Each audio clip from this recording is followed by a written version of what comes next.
ฮ้ลิซูครับ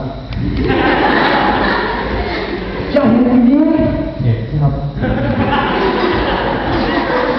พระเจ้ายอมรับพระเจ้ายอมรับพระไทยตรงนี้แกเจ้าเลยแต่ชูนี่นะ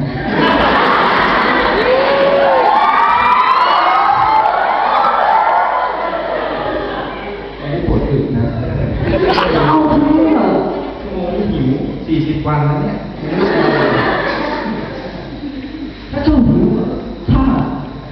เอาให้เช่าเลยมาสตาร์จ้าเนี่ยจะบอกให้นะไม่จงไปสักเถิด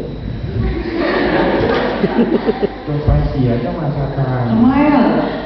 พระคัมภีร์บอกไว้ว่าพระเจ้านมัสการพระเจ้าของเจ้าจะเป็นผู้เดียวและปฏิบัติพระองค์จะเป็นผู้เดียวโอเคทำไมต้องใช้อ่ะไม่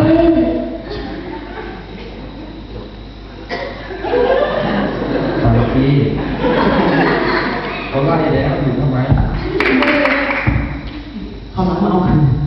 แล้วมันจึงละพระองค์ไป เดี๋ยว